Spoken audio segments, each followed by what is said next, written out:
So just so that everybody knows how this is going to go, Ryan and I are going to talk a little bit about social media, things that he's done. We're going to talk about engagement. We're going to talk about business models. And then we're going to actually go through some case studies. And then there will be a question and answer afterwards. So I think the first thing I want to do is, we're in June 2011, but I'd love for us to go back in the past. So it's now 2005. YouTube is just beginning. People are leaving Friendster and going to MySpace. You have artists who are putting things up on MySpace, and they've got their image, they've got some music, but it's still a one-way conversation.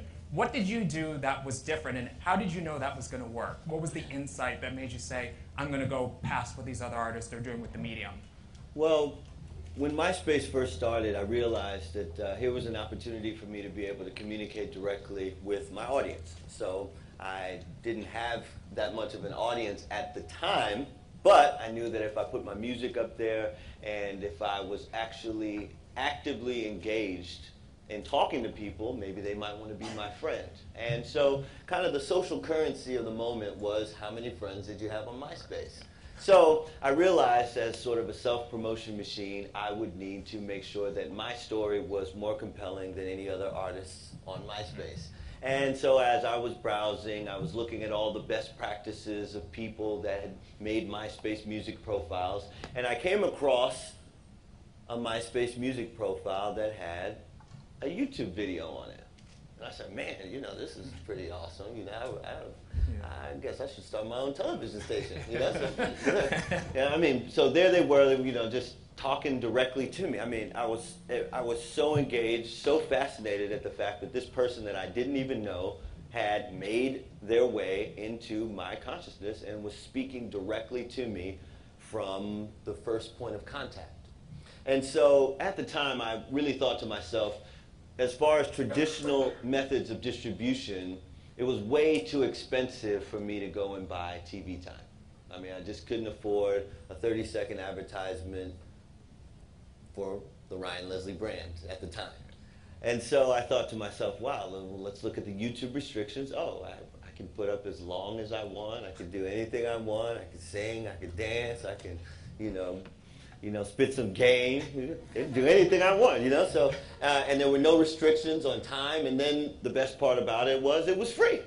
So I immediately set forth the idea that I was going to create content that was going to attract an audience that eventually would become my direct consumer base.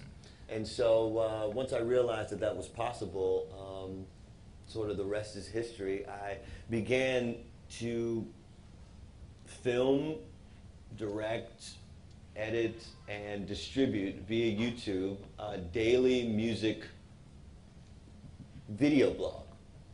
And I watched the numbers just grow. I mean, it was literally just about starting somewhere and making sure that my voice was entertaining and engaging and obviously infusing music. But I watched the numbers go from, you know, 2 or 3 views or 5 views, or my mom and dad clicking it 4 times to make me feel good, to actually having, you know, very significant numbers in views, and then being able to translate that to an actual point of sale, a call to action, where we could actually sell music and activate people to not only interact with us through new media, but also request and require that traditional media like radio and television react to our content.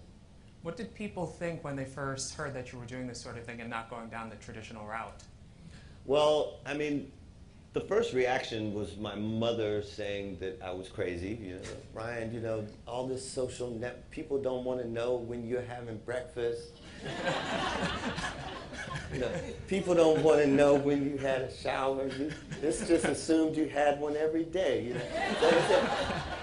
So I mean, and I just talked to my mother and said, well, you know, it seems that people actually do want to know.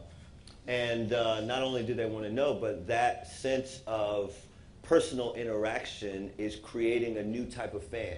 And it's creating a new type of consumer that is actually interested in not only just the music, the end product, but is also interested in the creation of that product and interested in the situations and life experiences to the extent that you're interested in sharing them they are interested in knowing